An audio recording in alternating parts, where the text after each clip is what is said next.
想知道最近韩国在流行什么吗？想了解关于 K-pop 的大小事吗？想听到关于我韩东的小秘密吗？那就赶快来听叮咚韩东的语音留言吧。大家好，我是叮咚韩东的语音留言的 DJ Dreamcatcher 的韩东，又和大家在线上见面啦。上周一起聊了各位的暑假计划，感觉各位都会过得非常非常的充实，也很羡慕森尼亚会和家人们一起去旅行。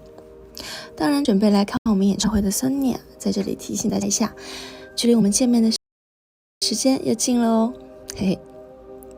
今天的主题呢是大家敲碗已久的纳凉特辑。最近天气越来越炎热，所以特别在炎热的天气里为大家准备了这场可以让人降暑的纳凉特辑，是不是都很期待呢？反正我是已经迫不及待来看各位的留言了呢。想必各位已经听到了背景音乐，我觉得这首歌非常适合今天的主题。好，我们来看第一条留言。对不起，忘记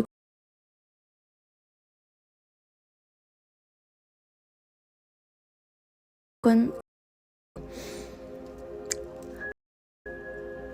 网络也闹鬼了。我们来看一下今天第一条留言吧，他的昵称叫做太郎。他说，我小时候体质比较敏感，有超多鬼故事可以讲，今天就讲一个至今还是很疑惑的事情。那时候我哥在当兵不在家，每次去他房间拿东西都会觉得有点奇怪的感觉，总觉得他房间有人。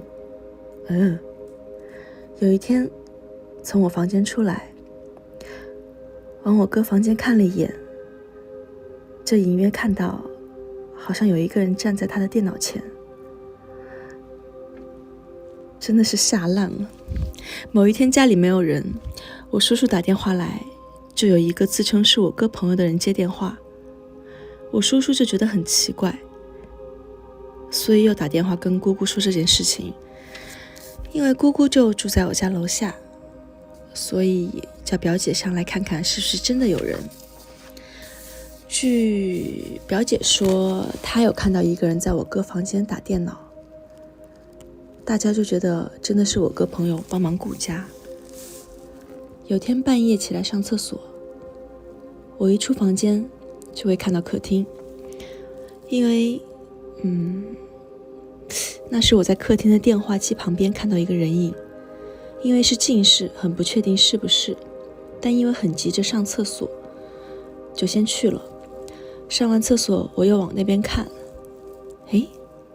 奇怪，那个人影怎么一直往这边飘过来？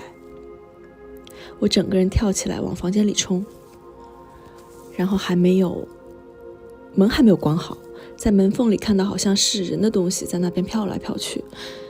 那个时候真的是超惊吓，我就一直盯着门缝看，看着那个人影好像就不见了，然后就考虑要不要去找我妈妈，但又很害怕开房门碰到，最后还是一口气冲到我妈房间，害怕死了。天哪！所以最后你有跟你哥哥确认真的是没有人是吗？天哪，你有没有觉得那个时候你奔跑那段时间，你逃跑那个时候，觉得可能是此生跑得最快的时候？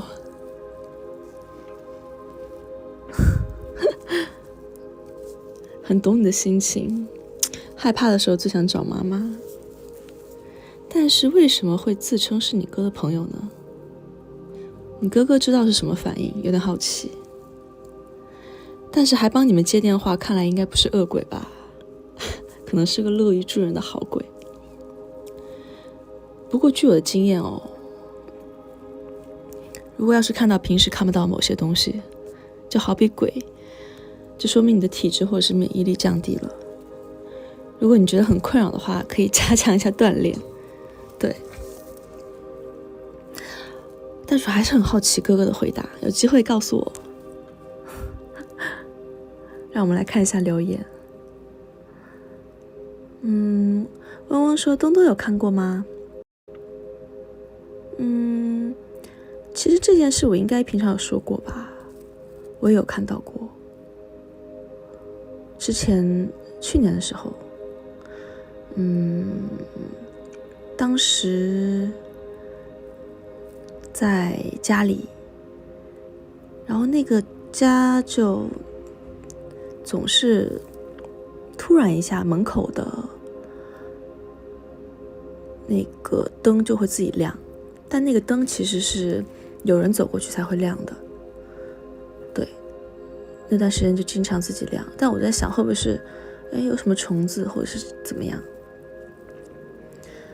后来发现应该不是。那段时间那个家里真的还蛮奇怪的，经常就会鬼压床。我不知道大家有没有鬼压床的经历。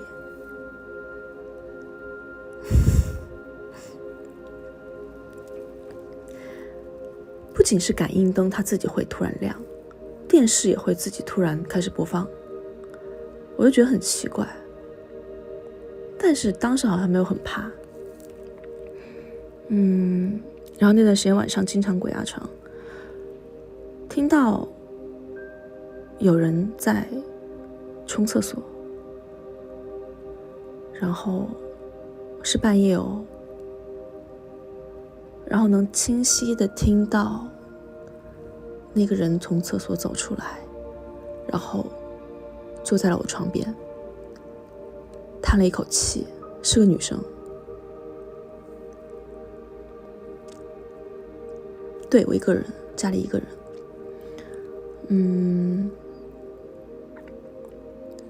我当时好像还闻到了一些味道，是那种冬天里面寒风的味道。对，后来我就转了身，就隐约看到有一个穿白衣服、黑头发的、很长头发的一个女生在那里，而突然一下，咻一下子，就直接掐了我的脖子。那个时候就一下子就彻底惊醒过来了，我觉得还蛮吓人的。有人说白宝拉，如果是他就好了。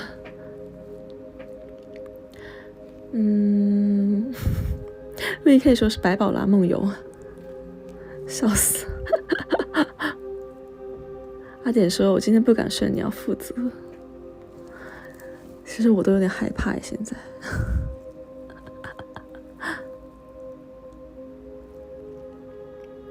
伊芙兰说红宝拉白宝拉一起上我会尿裤子。但真的有点吓人，现在回想一下。然后那段时间那个家里洗衣机也坏掉了，后来房东说就要修洗衣机，让我暂时搬到别的楼层，然后我当时搬到了一个别的楼层，暂时住了一段时间。当时我就觉得到了那个别的楼层的那个房间之后，我一进去我就觉得哇，这个房间好香哦，可能是大家就是那个管理人员走的时候，他是不是用的那些清扫的一些喷雾啊，或者什么什么还有残留，我就没有多想，我就先住下了。住下来之后呢，住了快1周，那个香味越来越浓，我就觉得很奇怪，为什么而且我没有放那种香薰啊什么的。后来我就去问那个管理员，我说你们打扫的时候用的是什么就是那些喷雾啊什么的，我说味道还蛮好闻的，我想问一下。然后他说我们打扫的时候没有用过喷雾，也有可能是上一个房客留下来的味道。我说应该不会吧，这个味道越来越浓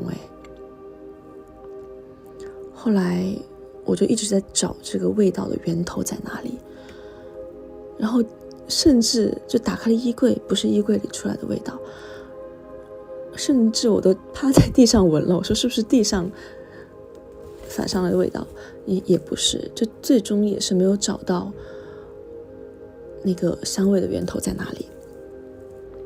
后来我就那段时间成员就有说，因为史娟姐姐她很喜欢看那种油管上面一些鬼故事啊什么之类的，然后她就说她比较有经验，你知道吗？她就跟我说，她说如果你身上有女性的鬼缠上的话，你就会一直闻到香味。我真的当时背后发凉，很可怕。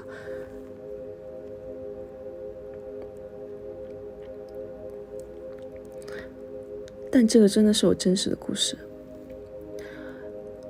后来就我不知道大家有没有这种感觉，你去一个地方看房子，你觉得这个地方一进去背后有点发凉，就不太对劲，会不会有这种感觉？不知道大家有没有这种经历。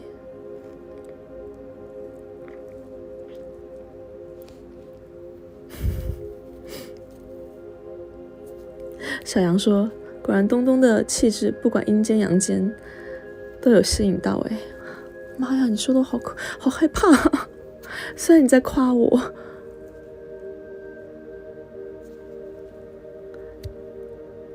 喵喵说有，尤其是去医院的时候。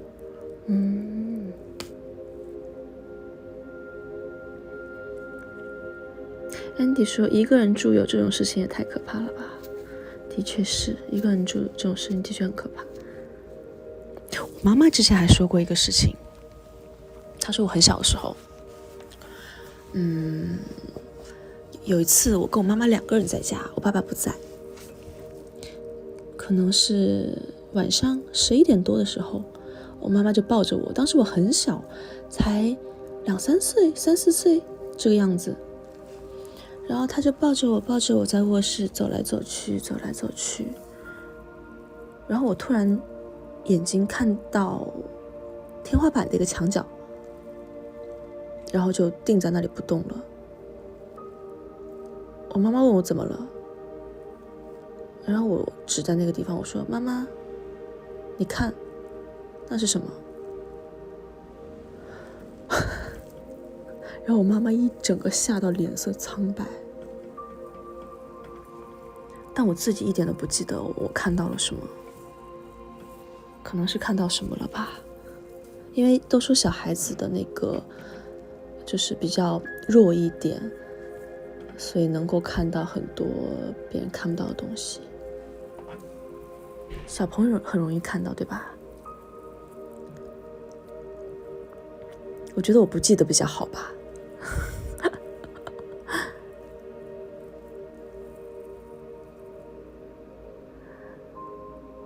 银溪说宠物也是，的确是，有的时候宠物或是狗狗或是猫猫朝一个地方一直叫的话，猫猫也是，它有的时候会看某个地方就一直不动，然后我就很奇怪它在看什么啊，目不转睛的，你知道吗？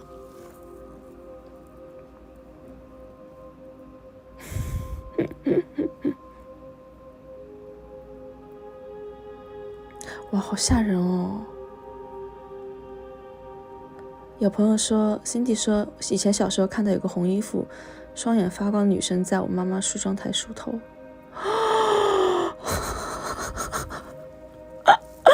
好吓人。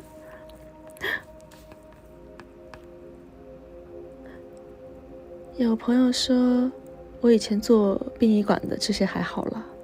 哇，那你内心真的很强大耶，很敬佩你。双子熊说这就是为什么我怕一个人在家。普鲁拉说背后发凉，然后发现没有关冷气。有点幽默。有人说八字要很重诶，如果很弱的人是很容易看到是吗？敦煌的后宫说我晚上只会看到捕梦的海报，然后晕倒睡不着。小杨说，但现实生活的人比鬼还可怕，尤其是公司同事。还有人说，爱吃糖的安安说，刚才问妈妈，她说我小时候经常说窗外有人，大4楼的好可怕。天哪，我起鸡皮疙瘩了。但我觉得风水这个东西还蛮重要的。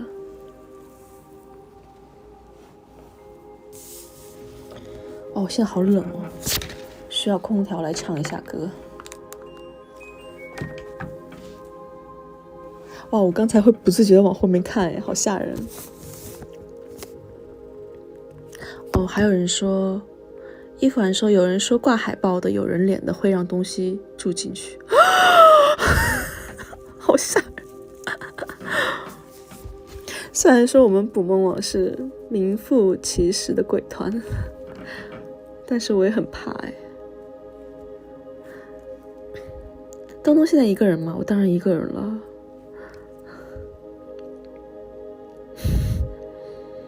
哇，还有蝴蝶贴纸，好可爱。大家房间是不是挂了很多我们的海报？小心一点哦。地说好像不是一个人。哇，我又想到一个事情，超生气，超级生气，是很久以前的一个，我就不说是谁了。以前我在公司地下练习室练习的时候，那个时候是可能半夜了吧，1点多，凌晨1点多，哦，好刻苦哦，一个人在练习。哦，因为有的时候练习的话，经纪人也会等我们等到结束嘛。然后我就好像说找经纪人，好像说是给他发消息。哦，没有，我没有给他发消息，是我在唱歌，然后正好在看手机，因为手机里面有歌词。后来突然我的 Kakao 弹出了一个消息，经纪人给我发，他说：“彤啊，都体育跑吧。”他说：“韩东，你看一下你后面，因为你知道我们公司它是可以看到监控的，是可以看到公司每个房间监控的。”然后我真的当时，我真的吓到，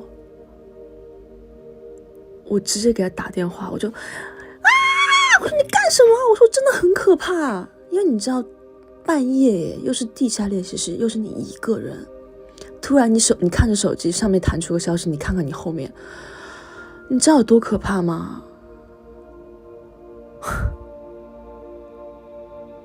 我真的气死了，当时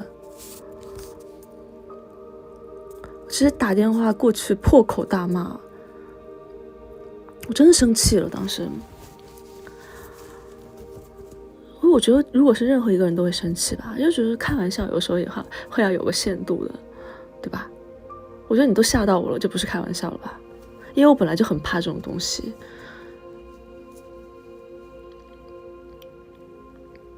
一点都不好玩，是不是？没错。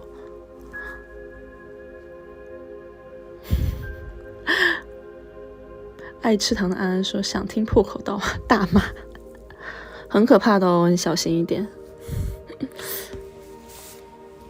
好啦，我们来看下一条留言，又是你阿点宝贝，你说实话是不是想躲花式告白，所以这周才开始纳凉主题？被你发现了。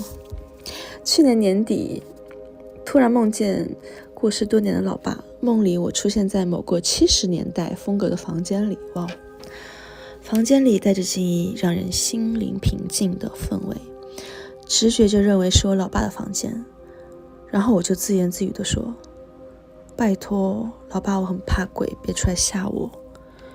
结果一回头，爸真的就出现在我背后，好像差点脱口骂了脏话，还说了一句，哼，我不是说不要出来吓我吗？我真的怕鬼啦。他有点无奈的笑着回说，我没有要吓你啦，只想跟你聊聊。后续内容其实不太有印象，只记得他脸上表情很和善。虽然生前是位不太及格的爸爸，但在我人生低潮时还是会想陪我聊聊，想想也是挺温馨的。以上就是不太恐怖的小故事啦。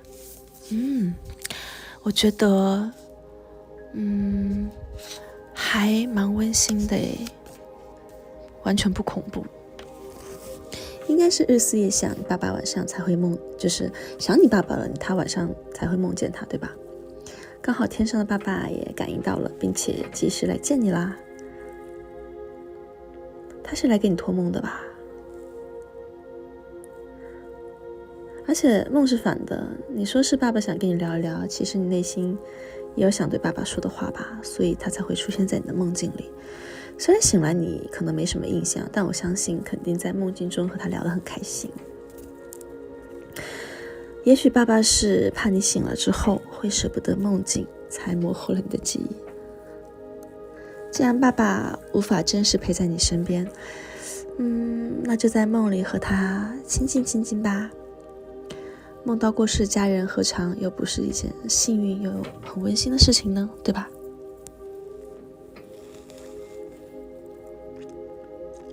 我来看评论说，很多僧尼都梦见过自己的亲人。其实我好像也经常梦见我爷爷，因为我记得有一次是他过世的时候，我不知道我在海外演出，我记得很清楚，当时在智利演出，但是我不知道他过世了，我爸妈没有告诉我，就直到我演出完他们都没有告诉我，可能是怕影响我心情，直到我演出完之后很久之后我回到家，他才跟我说这件事情。我都回在家里，然后因为我回家之后第一件事就会想说要先回家看老人，我就问我爸妈说，我说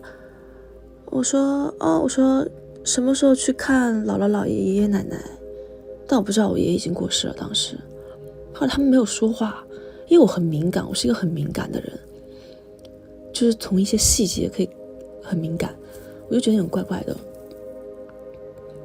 但是也没有想太多，只是感觉有点不对劲。我说他怎么没有说话？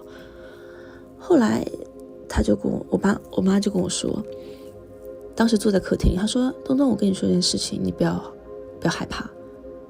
他说你爷爷走了。我当时就是没有想象中的要去哭啊什么的，就觉得就整个人愣住了。对，所以当时可能是觉得有遗憾吧，我爷爷过世的时候我没有在，对，所以可能经常会梦见他这样。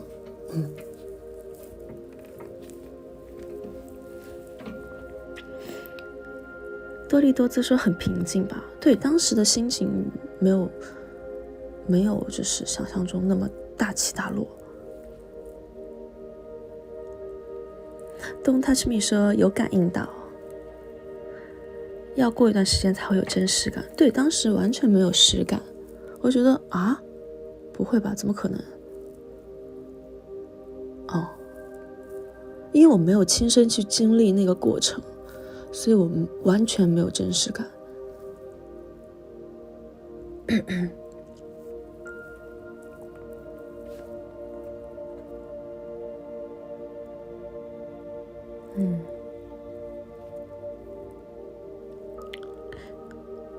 其实虽然是纳凉特辑，但是听到阿典的故事，一下子就是气氛都烘托上来了。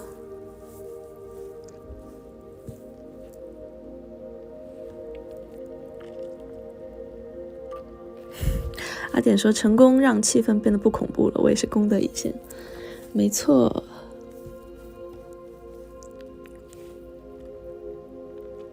东东的 ATM 说，但背景音还是很恐怖。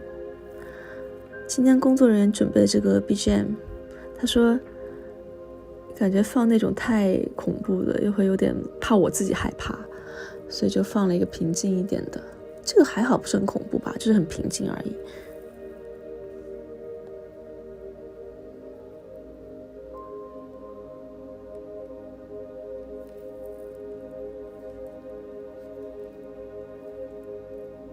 敦煌的后宫说东东声音最恐怖啊，是吗？有点太平静了，是不是？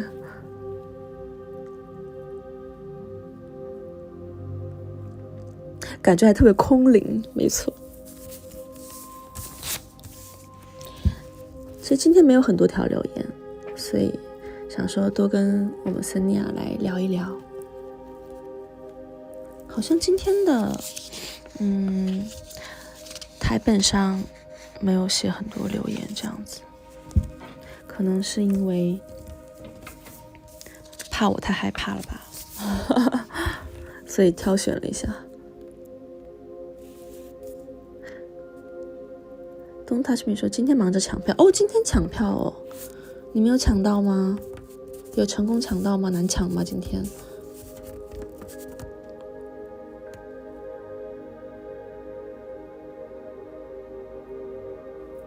很难抢，真的吗？木子说有抢到，但你不知道有多难抢，有多难抢哦。一凡说比上次难，明明场地更大了。那我有点开心耶，来的森尼亚越来越多了，也是一个小进步，对吧？秒杀，一下子卖光，真假的？大家都抢 VIP 很难抢，抢不到1楼啊。因为 VIP 应该就是这次也是站桩吗？也是 standing 吗？哦，但的确站桩比较嗨啦。电磁说你们超有名的啦，真假的？刷超久才抢到了摇滚区，太小看大家了，看出来竞争有多激烈了。人气女团捕梦网，谢谢我见你吉言。1楼才能蹦迪，的确是。莹说去一下澳门，有机会一定要去，虽然现在还没有计划。木熊说找了5个朋友帮忙，结果只有2人抢到。哇，抢票都要这样子抢的吗？我之前说想看5月天演唱会，然后北京场是不是开完了？我没有时间去看。然后深圳场是不是也抢完了？好像全部抢光了几天。我说要怎么抢票啊？我根本不会抢，伤心。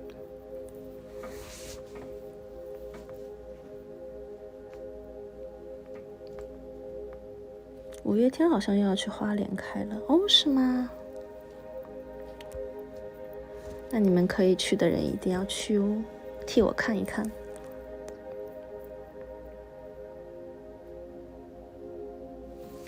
对哦，你们教教我怎么抢票。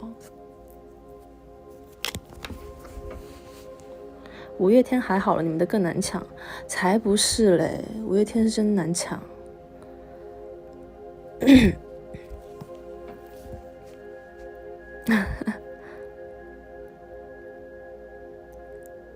网速一定要快是吗？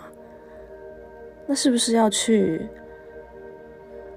PC 榜？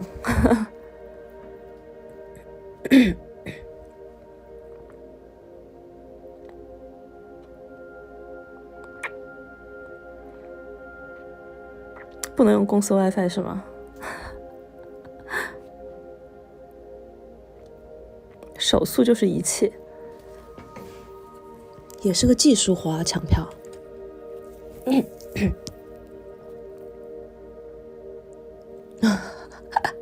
网速加手速，运气也要好。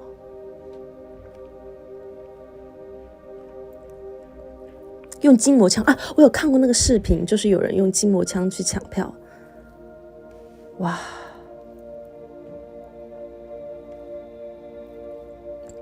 靠内部人士可能会更好，拿内部票好了，动用一下所有的关系，人脉。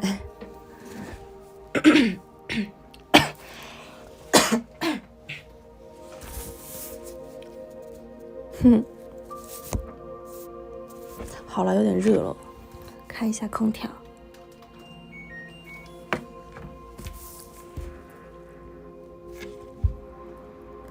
我也要抢捕梦网哎呀，我也要抢捕梦网的内部票，内部票我也要买的好吗？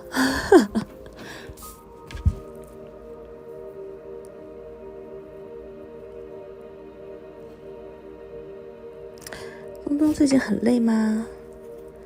最近有一点点。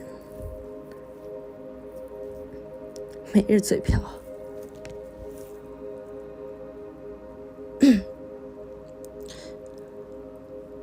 最近很忙哦，对，最近很忙，超级忙。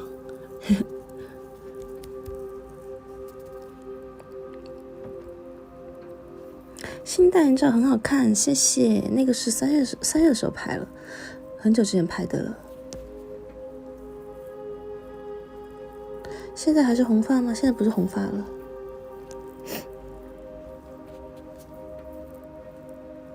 你有多忙，我就有多想你。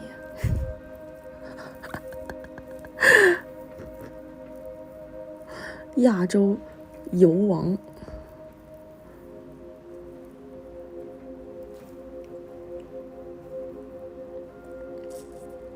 东东花絮手称鞍马好厉害，那是，这么多肌肉不是白长的。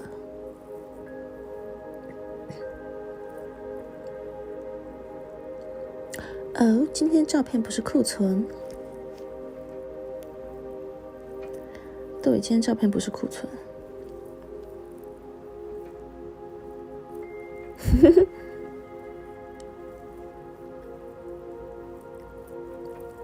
肌肉东见我头像。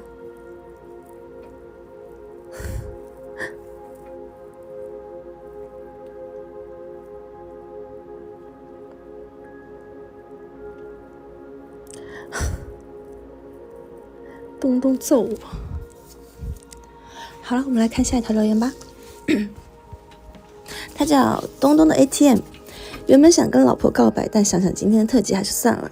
晚自习时间，我跟前任从自习室跑回去教室，然后我们两个突然听到门把转动的声音，以为教官来了，赶快躲在书桌旁边，结果发现是我们的朋友。他一打开门，看到2个黑影在跑，他吓到直接叫出男高音。后来花了很久的时间安抚他，然后因为我跟前任都讲不出当时回教室的原因，这个省略一下，就随便掰了我们在找仙女棒，结果他柜子里还真的有放。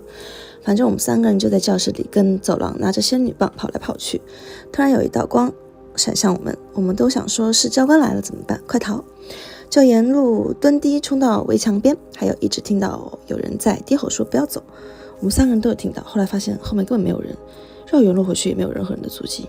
应该不会吧，既然你们3个人都有听到，应该是有人吧。就是属于学校里看到鬼了吗？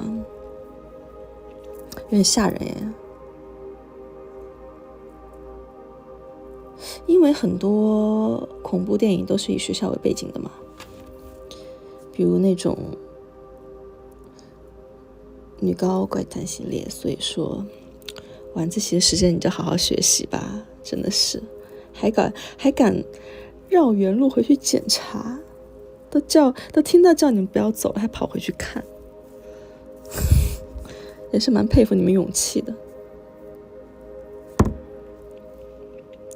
但有些灵异事件真的不能去细想，你如果没有看到你就忘记吧。对，鬼和人就是在互不干扰的2个世界，偶尔世界遇到了 bug 会有灵异事件发生，但只要我们不去打扰就不用害怕。而且有句古话嘛，身正不怕影子斜，坦坦荡荡就算真的遇到了鬼也不用怕，对吧？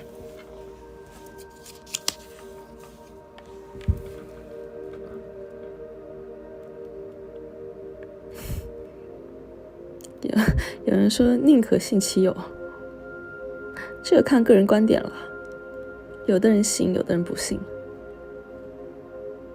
奇奇怪怪说有时候灵异事件只有手链断了就很可怕，这有什么可怕的？我觉得应该是帮你挡灾了吧。这样想，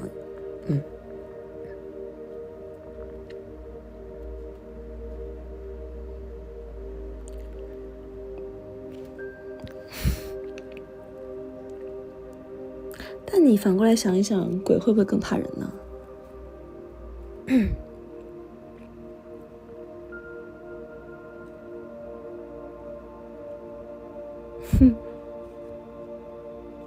穷鬼，开玩笑了。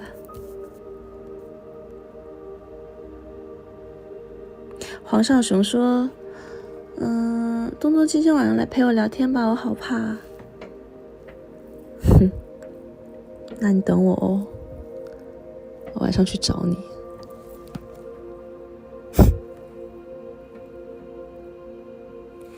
注意一下你床下面。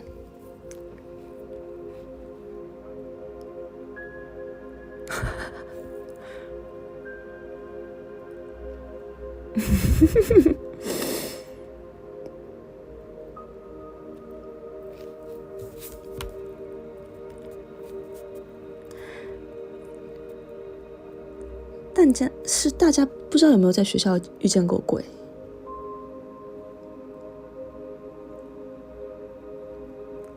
我可能是因为看过一个电影的缘故，有的时候在学校厕所的那个厕所里面，就会你进了那个隔间之后，有的时候会不自觉的就是想抬头看一下上面，不知道大家会不会这样？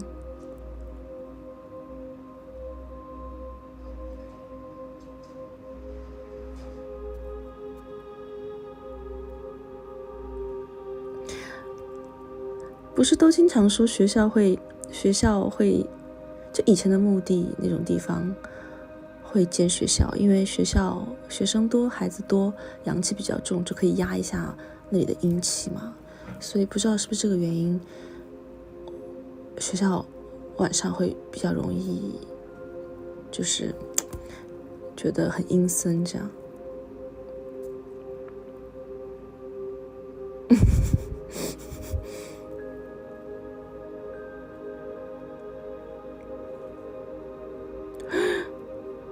有听说之前纠察队有集体中邪，天哪，好吓人！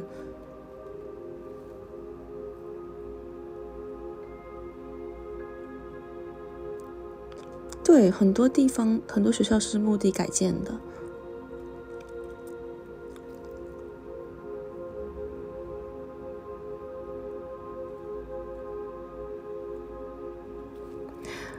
寒冬高雄结婚，他说这个名字我念出来我都羞愧。小学的时候操场有3个雕像，老师还有晚自习，同学说有看过雕像在动，后来有人画了雕像原本的位置，一段时间后好像雕像转了一下。天哪，我又起鸡皮疙瘩了。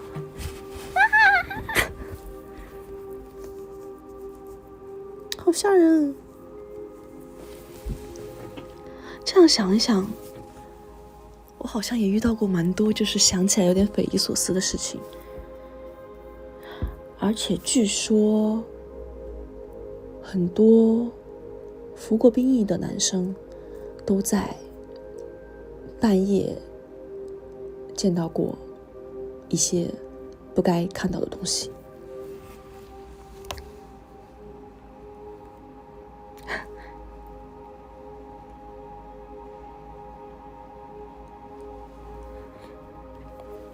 好了，我们来看下一条留言。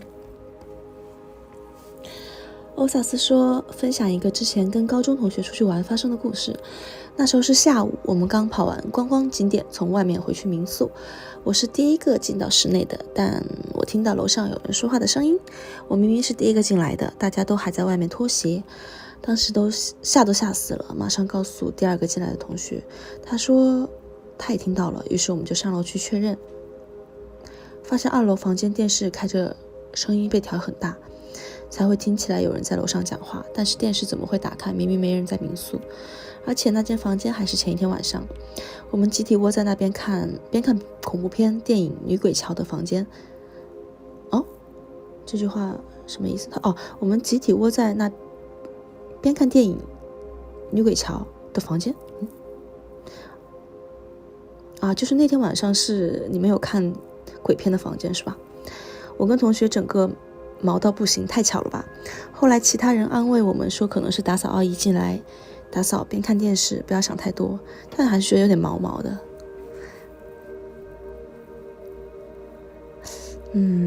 其实有些事情吧，就可能是越想越玄乎，你越推测就越觉得奇怪，对吧？这有的时候可能真的是巧合，或者是阿姨看过忘记关，但你又想一想，结合一下前天晚上看过的恐怖电影，就会让人有点怕怕的。这些巧合撞在一起，的确会让人觉得毛毛的。但说到电视，让我想到我经历过的一件事情，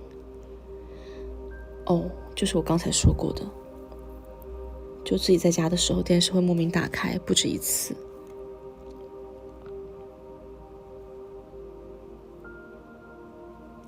然后还有一次就是朋友到家里玩，也目睹了那个电视自己打开，就想着终于有人跟我一起看到了灵异事件，他们不会觉得我在瞎说。后来我那个朋友想了一会儿说，他说可能是楼上或是隔壁的邻居和我用同一款电视，因为安装的太近或者是识别到了我家电视，所以就自动开启了。我觉得我这个朋友肯定是个 T， 你知道吗？ MBTI 肯定是 T， 不然怎么会这么冷静的分享这件事情？应该跟我一起吓得跳脚才对啊，但现在想想也不是没有可能。就多亏了他这个解释，让我就放松了很多，不会很怕。但这个事情好像是第一次跟森家分享。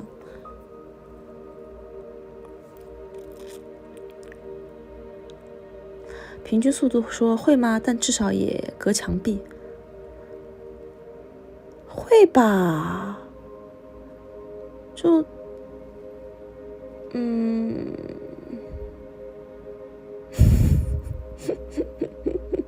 我朋友好不容易把我安慰好。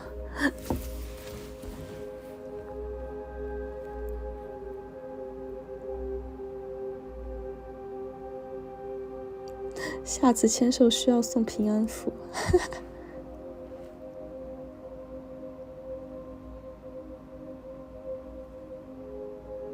有没有可能是声控？怎么可能啦？ 1도 안 무섭다. 못 알아들어서. 귀엽네. 对，我觉得是有可能的。有的时候就自己吓自己啦。再说了，看到又怎么样呢？对吧？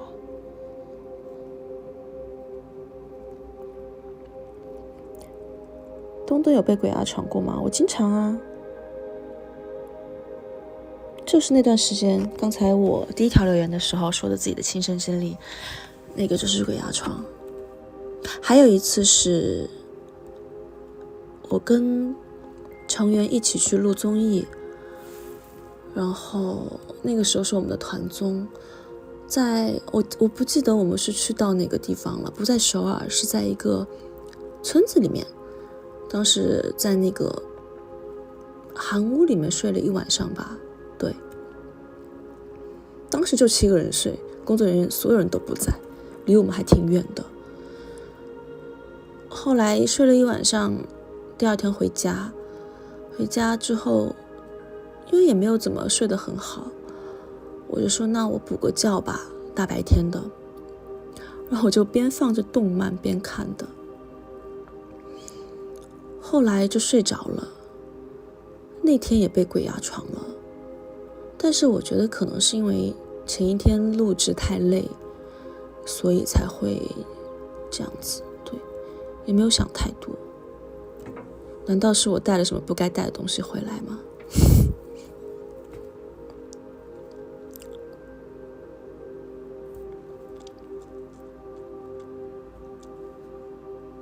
对吧？也可能是太累了，肌肉紧绷。那木的日报说是穿花裤那个，没错，就那一次。Don't touch me说鬼压床的时候狂骂脏话就会走了，真假的？之前静说之前和朋友看破幕，然后后劲很强，突然很怕不敢回家，于是我朋友让我别怕去听捕梦的歌，然后我说你懂他们的歌有多恐怖吗？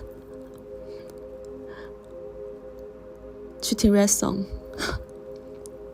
但破幕没有很可怕我看了2遍，之前在电影院看了1遍，后来跟朋友又看了1遍，没有觉得很可怕。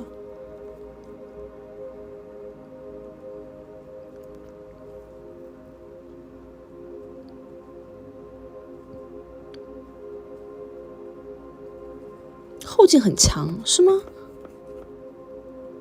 我觉得最可怕的，就至今为止看过那么多恐怖片虽然也没有很多了，但是我觉得最吓人的还是昆池岩，是真的让我感觉生理上有点不舒服的那种感觉。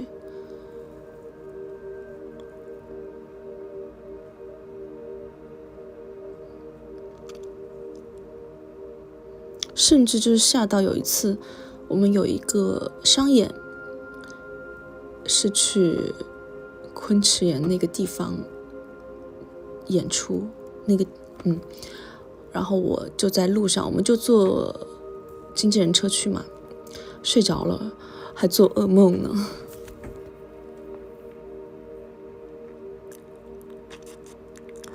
昆池岩只有那一幕可怕，对，那一幕都懂的都懂，没错。对，就是原本闭着眼睛突然张开那个地方。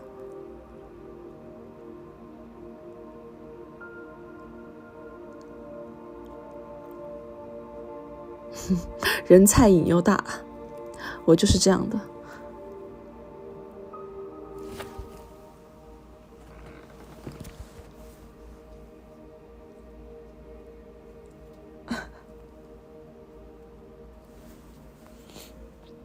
眯着眼睛看，我都不是眯着眼睛看了。但是你们发现看鬼片你堵耳朵的话会比较不可怕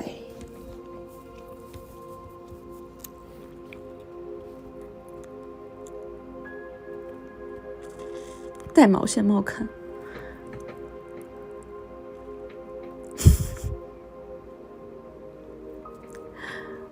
有的人说我都戴眼罩，那你还看什么啊？的确是没有声音少点恐怖，就恐怖片它就是做那个音效，做那个效果会让人很吓人，就是噔一下子，就这种，都是被音效吓到。我很讨厌看那种就突然一下吓你一个措手不及那种。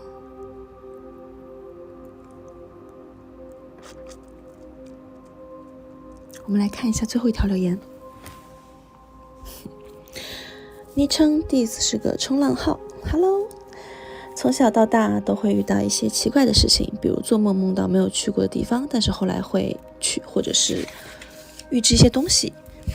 记得初2的时候，学校带我们去香港露营，从小到大去了陌生环境就睡不太好，然后当时是3个人一个帐篷，中途一个同学起夜去厕所把我吵醒了，但是很久没有回来。记忆中厕所不是很远的地方，可能走路3-4分钟就到了，就去找守夜的老师说同学没有回来，然后跟着老师去找，最后找到他的厕所一个角落，说崴着脚了，走不动路了，就把他带回去了。我睡在靠右边位置，然后他睡中间。翻过身快睡着的时候，迷迷糊糊感觉后面有人盯着我，还说一些很奇怪的话。那个同学他说打了个括号，他说那个同学睡觉很死很安静的，然后就睡着了。第二天问他的时候，他完全没有印象，说是脚昨天下午回来就这样了，在沙滩扭的，但是昨天下午他好的，但是我和2个守夜老师记忆中他都是那个时候扭到的。他也说他没去厕所。另一个在帐篷的同学睡死了，什么也不知道，久而久之这件事情就成未解之谜了。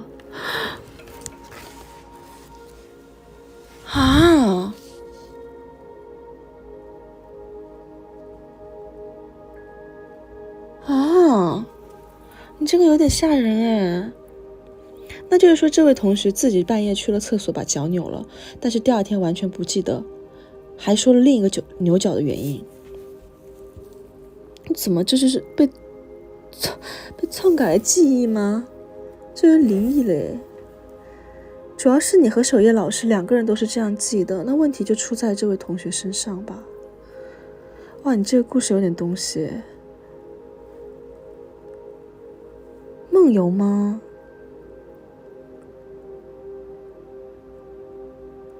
我觉得对你来说应该是蛮难忘记的一段记忆了。天哪，我宣布这条留言是我今天留言中最让我觉得很诡异的一件事情。哇，完蛋了！大家发来这几条留言，我觉得我应该短时间内都不会忘记。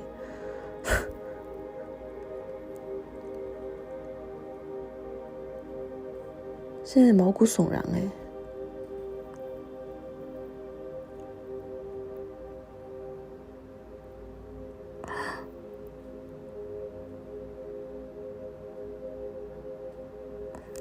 啊！你确定不是那位同学在撒谎吗？对了，你留言开头有提到梦里梦到一些没去过的地方，但是后来有去。我觉得应该很多人都会有这样同样的经历。就比如说，你来到了某一个第一次到的地方，突然有种熟悉感，梦里好像见到过，就那种似曾相识的感觉，就像我们一首歌叫 Deja Vu 这种感觉，是不是都有过这样的经历？有人说是前世来过，但这好像我记得是一种原理，有一个专业名词叫什么来着？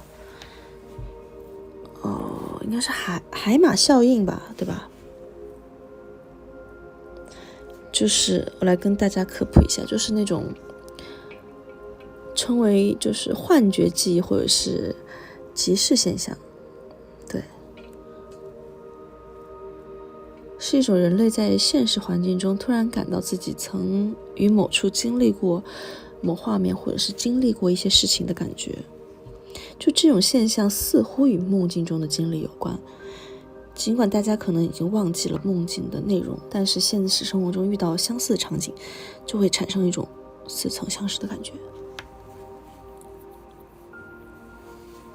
我经常会这样，要不就是经常做梦，梦见同一个地方，但是那个地方也是没有去过的地方。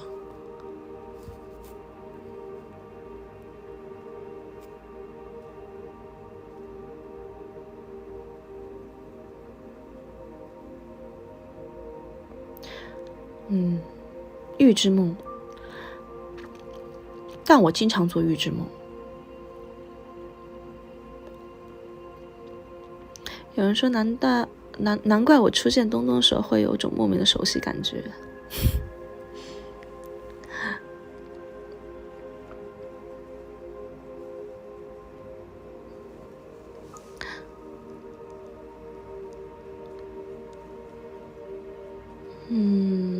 有人说梦到我们开演唱会，然后我们真的就去了。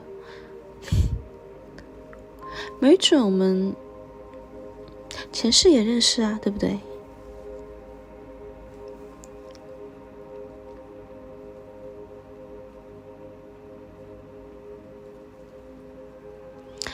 东沟伟说梦到跟东东结婚了，应该快成真了吧？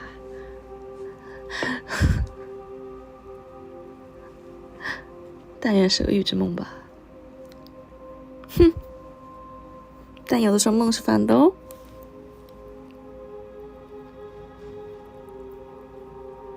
下一世也会认识，哇哦，这句话说有点浪漫哎。Cindy 说这个梦我醒着都在做。送你一首我们的歌，叫 Daydream。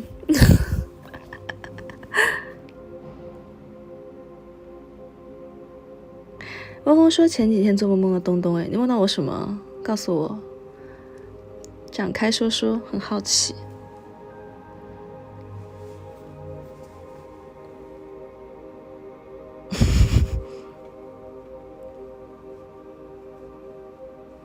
好会送，不要这样夸我啦。雨田说梦反着的话，难道不是东东反过来求婚吗？哇塞，想的真好。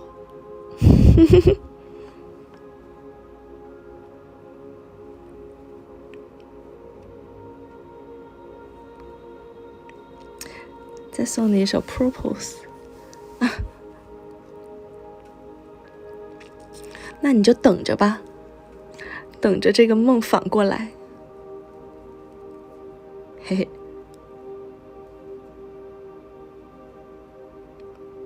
有人在评论区说童话 Q 的那着，你看看你们，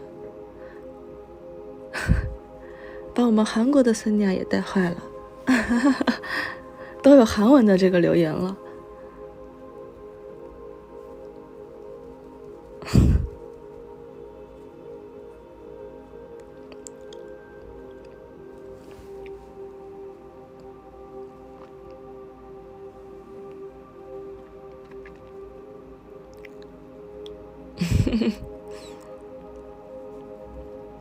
对啊，就怪你咯。突然想到一个，之前我们去演出，然后有森尼亚在下面喊韩东结婚，是用中文说的哦，然后有韩国的森尼亚可能听懂了，安得，然后全部被收音收到那个放那个电视里面了。那是我第一次在人那么多的地方被求婚，还是当众公开处刑。对，就是举着大旗子的那一场。一回生二回熟是吧？天呀！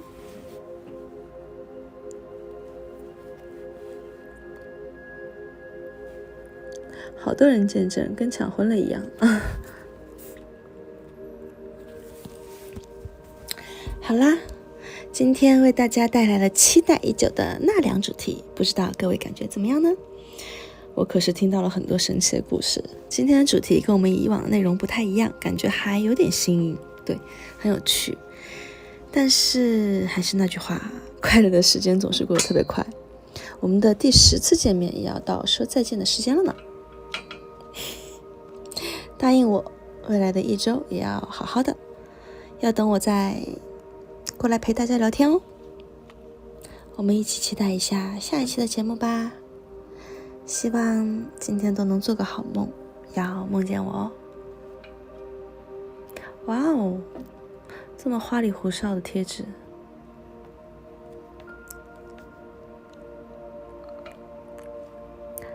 晚安啦，床底见哦，各位。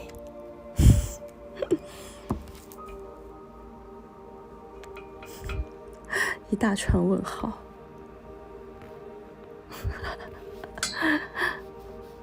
好了，我要去忙了。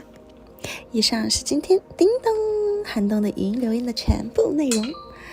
今天也和大家度过了非常非常愉快的1个小时，很开心大家能来陪我聊聊天，来听我讲故事。我是 DJ Dreamcatcher 的寒冬，我们下期再见喽，拜拜。